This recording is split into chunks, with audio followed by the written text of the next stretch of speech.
welcome back to my channel. Today we're going to talk about hobbies, like a feminine hobbies that we can develop. We can maybe go for some kind of course, maybe we can meet some kind of new people, we'll get involved in our community if there is a chance for us. And I think this is just really great subject to talk about. We all sometimes feel like we would love to meet new people who have similar interests, who are like-minded like us, and can be a little bit hard, but I think going for some kind of club or going for some kind of activities that actually we finding interest in, then I'm sure that you can find people who have similar interests as well, and obviously have some kind of maybe new friendships even, you know. I think this is really great chance to like develop as well yourself, to actually do something for yourself, for your soul. So let's just talk today about very like a feminine and I think more ladylike hobbies that we can actually have. First of those kind of activities is going to be painting. For me, I personally love drawings, love paintings. You never really feel like you have time for that, but actually it's all about, you know, priorities, prioritizing and finding time for the things you actually love. I recently made my first painting and I'm going to do a second one. I was actually doing this at home because obviously of COVID as well, but I would love to go for some kind of classes and meet some kind of people who I have few friends who are artists actually. They were studying in Edinburgh and Glasgow in art university, and they were very passionate about art. So I am already having friends like this, and they are really great people. You can always learn something new from someone who is artistic and they have some kind of like a great you know, perspective. They always have some kind of different perspective, I think, when it comes to life. So that's always like an open-minding experience for me. Painting can also calm you, so you don't, if you not necessarily want to meet new people, you can always do it at home like I did. You can always set up maybe some kind of, you know, set up somewhere in the garden and do it outside. So this gives you another like a perspective as well, being more grounded and appreciate the nature, you know. I think this is really just painting overall, it's just really beautiful activity. The same with drawings. I would put them in the same category basically. This is just something that I think can involve like being more creative and being more like ladylike, I would say. This kind of type of activities develop your creativity for 100% sure, and this is just great chance to relax as well and just do something, you know, create something new and create something that you might have it for all your life, and then maybe your children, grandchildren going to admire, even if it's not going to be a Picasso or a Monet. It always can be something interesting, and it always can be a conversation, you know, stopper. If someone comes to your house and they saw the painting and they can ask who've done it, and you can always share the story, you know. So this is just great opportunity for you to have something like this as well. And if you're into the art and, you know, painting and drawing, then I think this is not going to be hard for you to actually motivate yourself to do that. Another on our list is actually horse riding. So that's, I would classify that as a sport, but it is not this kind of sport that you need to run. You're not going to sweat, you're not going to do the most of the work yourself. It's actually a horse that is doing the most of the work, in my opinion. Obviously you still need to you know, put some kind of effort towards it, but I personally love horse riding. I feel like horses are such amazing, you know, creatures, and give you this kind of as well, ground you and give you this kind of, just being next to the animal like this, just really good. It's good for your mental health. So there's a lot of as well you know, scientific research that horses really help kids as well, little kids and adults when they have some kind of mental health. So I highly advise you that if you never even done it, you can always go see to go to some kind of horse riding club, and always even go for some kind of one lesson, a lesson that you're going to just get introduced to this sport. I need to say that this is just such a wonderful sport, such a feminine activity, and honestly just for your mental health is absolutely amazing.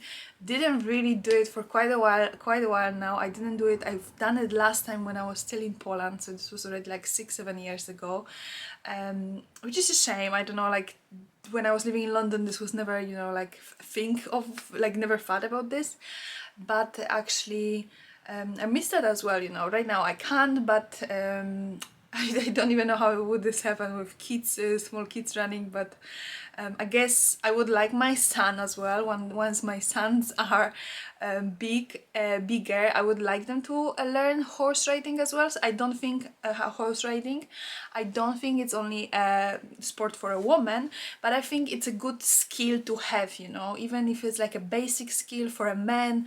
Obviously, if you think about like more muscular activities from more muscular hobbies, then you would think about fishing, you would think about maybe shooting, those kind of like sports that are, I would say as well, very very like popular in England and in Scotland, especially shooting and even golf, this kind of type of activities. But I think like even for a man, I think it's good to have this kind of skill of horse riding. It's a very very like a you know, beautiful sport. You know, it's very beautiful. You have a lot of activities, like you can go for polo when men are playing or women, and there's this kind of very classic feel to it as well. So I would say this is more elegant sport. When it comes to horses, they are very like a representative animal, so they are more elegant sports when it comes to like horses, rather than if you compare it to, I don't know, American football, for example. You know, it's not going to be so elegant like when there's a polo, for example. But so after saying that, you know, obviously you do what's right for you, but for a lady, I think horse riding, it's a really great skill to have for your posture as well, because you're working on your posture. You need to be you need to have a good posture when you're riding a horse, but also it gives you this kind of sense of like connection to the animal, because it's actually quite easy to connect with the horse if you have this kind of very, if you're a sensitive person, like for example I am, you know, I always have a really easy contact with horses, like we could understand each other. And I think if you are a sensitive person, and most of the ladies, they still want to develop this kind of sensitivity, then this horse riding can really help you to do that. Next we have embroidery, and I think this is very like an old type of activity, of a hobby. I would say a lot of people might think that it's for more like for older women, but I don't think it's necessarily the case, you know. I think embroidery can be really like a calming experience. It can be obviously you can create something again very artistic, very very beautiful, and it is this type of hobby that is maybe a little bit forgotten, but I think it is very very feminine. You're not going to find many men who is going to do that, this kind of craft, but I feel like if you have this kind of patience, or you want to practice your patience, then this can be really great opportunity for you to do if you are a little bit more maybe nervous, or maybe you are like cannot focus on many things. That this kind of hobby can really help you to achieve this kind of help you achieve like a focus, you know, because obviously you need to focus what you're doing, you need to focus on the detail when you do it. And I think this is really really beautiful craft, and maybe a little bit forgotten, but I think I personally 100% sure I'm going to do it at some point. Maybe even, you know, now when I'm pregnant I have more time, let's say, and I think I would love to have something like this made by myself in the house, even like a decoration on the wall or something. And again, it's just something artistic or something creative, but also something really really calming and something really really beautiful. So I would say it's great type of hobby you can develop, or some kind of artistic skill. Another really beautiful hobby is beautiful, I would say more like a mental development hobby, is poetry and basically books, I would call it. There's a lot of book clubs always in some kind of area, wherever you live, maybe bigger town. There's always some kind of opportunity to find people who going to who creating even book clubs. You know, it's not very difficult to create book club even by yourself. You can always speak to your neighbors, ask them if they would be interested in something like this, and create something really nice and really like a community friendly. I feel like this is really nice, and this way you all of you reading the same book and after you discussing it, which is quite interesting because you can again know someone other people opinion. You can learn something interesting from other people. So let's not forget that sometimes, you know, we think we might be right, sometimes we think that okay, I thought this person in the book done it this thing because they were thinking that maybe it's going to help them or they were selfish or something, but someone else might actually present you completely different opinion about the character, and then you start thinking, you know what, maybe they're actually right, you know, and it just gives you really open your mind, gives you a little bit more in different perspective, you know. Always it's really great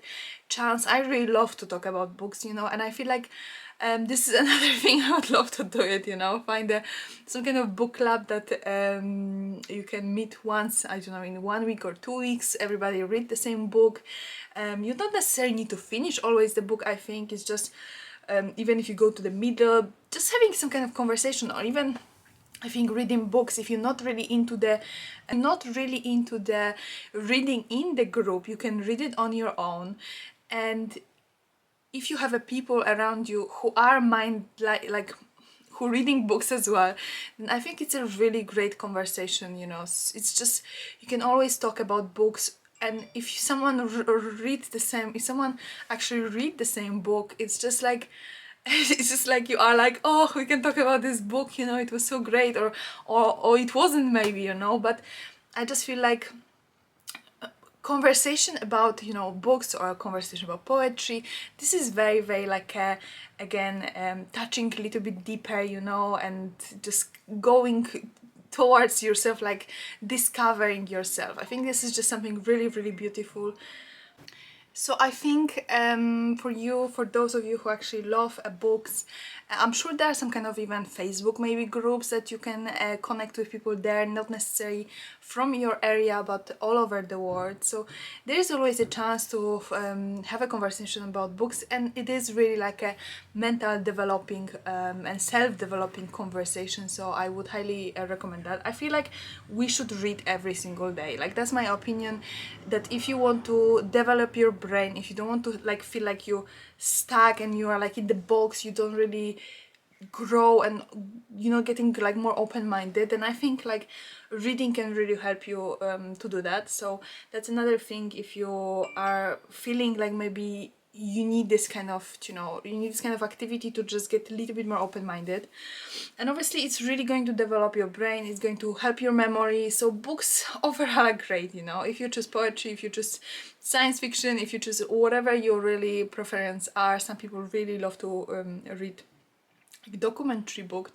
My partner, he read a lot of books like about like sport people, you know, like about footballers, about tennis players, about actors as well. So it is always great to have, we always have this kind of conversation. I'm not so much about this kind of books, but he always tells me something interesting from those books, you know, someone's experience, someone's story, you know. And we love to share that as well when I read books, maybe a little bit more about self-development, about sometimes romance, you know. I'm a lot about romance as well, to read some romance, good romance book, sometimes some kind of science fiction, you know. We always have this kind of conversation. He's maybe not so much about those stuff, but he's more about those kind of like a books about people's lives. That's his jam basically.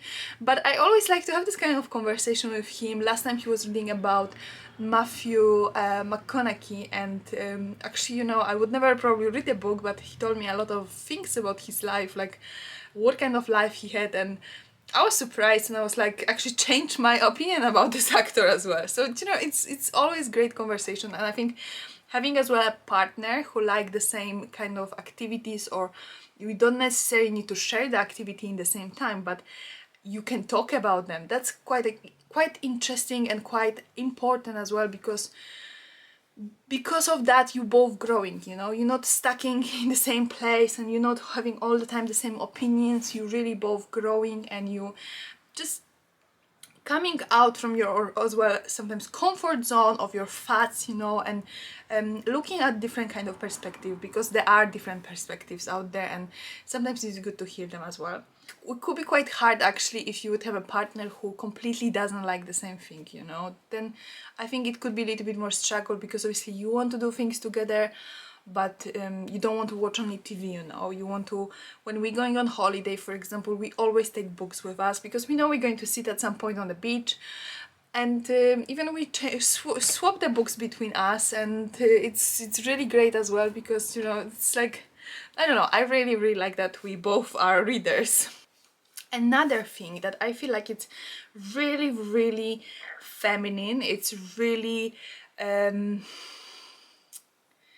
elegant and very classic, and I really regret that I didn't really put so much more attention to it when I was younger, because I had this opportunity but I didn't. It's basically a piano, you know. I think like piano, learning how to play piano, it's just such a beautiful and such a classic and elegant type of hobby a woman can have, that, you know, there's not so many such elegant hobbies, you know. And I think piano, playing on the piano, even for a man as well, it's very elegant, and it's very this kind of, you know, that many people would love to have that skill, even if it's not crazy beautiful, if you don't have a beautiful skill, if you're not professional. I have my basics, but I honestly really regret I didn't learn more. And that's another on my list. I have such a long list, ladies. It's another on my list that I am actually going to do it one day. It's not going to happen, I know it's not going to happen for probably next 5 to 10 years, but even if I'm 40, even if I'm 50, you know, I would still love to I would love to develop my skill when it comes to piano. It's just piano music for me. I love classic music as well. I love to drive and listen to classic music, for example. Don't really listen it when I'm at home, but when I'm driving, it's just always put me in a good mood. But the piano music is just something fantastic, you know, and this is just the type of hobby that is just absolutely wonderful. You can impress a lot of people. For example, as well, if you want to impress someone, then I think piano is going to impress people, because it's just such a beautiful, obviously, creating music. It's very like a sensitive, it's again very great for your mental health, and for other people mental health, because music can really put you in the state of like happy state of mind. Obviously if you choose to go direction of like towards more destructive destruction and more like mentally like being a little bit unhappy or like some kind of heartbroken, then music can put you in this kind of state as well. Music has this kind of power to transform you towards the memories, towards, you know, the beautiful, like a beautiful state of mind as well. So that's why I feel like piano, it's just absolutely gracious and absolutely wonderful hobby. So if you have a chance, then honestly don't hesitate. If you're young and you're thinking what kind of maybe skills I could develop, then piano, I think it's absolutely wonderful. And the last on our list is actually another sport, I would say. It's a croquet. This is this type of sport that some of you might think it's more like a muscular, but it's actually not necessary. It has this kind of history that lots of ladies, even in 50s, 60s, played croquet, and I think it's very like a gentle sport. You're not going to sweat too much. It gives you this kind of opportunity to be outside. It have this kind of fun, old type of like a vintage type of fun, if you know what I mean. And I think it's absolutely fantastic. It's different from golf as well, because golf, I know it can be really great sport for ladies as well to play golf, great for networking, great for this kind of opportunity of meeting new people, more as well affluent people. But I think croquet, it's a little bit forgotten, and I wanted to mention that because I think it's more elegant than actually golf, personally. That's my opinion. I think golf is a little bit more muscular. Obviously there are ladies playing golf, and the same, you might not agree with me, but I think the same it comes to tennis.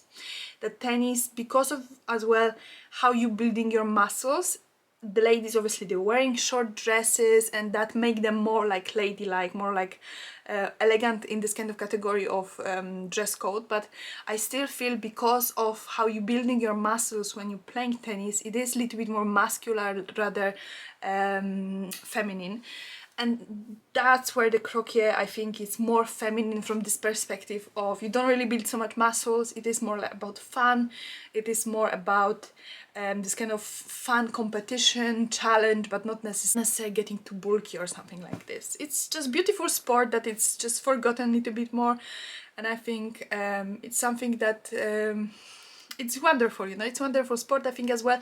If you have a garden and if you're doing a party and next time maybe you want to invite some friends that maybe you think that they would enjoy this kind of activity, you can have that even at home and play all together, and it can be fun, like this kind of competition between maybe ladies and gentlemen, or between couples, you know. It's just always some kind of nice to have this kind of healthy competition, you know, not really something that you're going to, you know, you need to win, but just, you know, you win, you lose, but you have this kind of something interesting going on, not only sitting, I don't know, eating barbecue and drinking, you know. You don't really want that in your life all the time.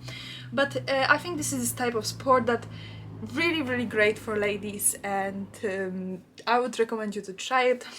I personally never tried before, but I really want to. I even think that this is going to be another thing we're going to actually buy to our house for this kind of opportunity as well. When we invite friends to have something like this, we have lots of different things in our garden to actually, you know, have some kind of sport, but I feel like this is going to be a little bit more elegant, and I think it's really great to try it, and I think it's going to be really nice fun as well. It's kind of more like not stressful fun, because you're not going to sweat like crazy. It's going to be just walking on the grass, you know, and wearing nice maybe dress, you know, because you can play in wearing dress. It's just really like a nice afternoon type of activity, I would say. Okay, ladies, I hope you enjoyed this video. If you did, please leave it a thumbs up. If you have any other ideas, please let me know, because I'm always listening to your ideas. And let me know which one, if there's any hobby you would like to develop more, or is there anything that you would say it's even more feminine but I didn't mention it, that please share that with us as well. Hopefully see you in the next one.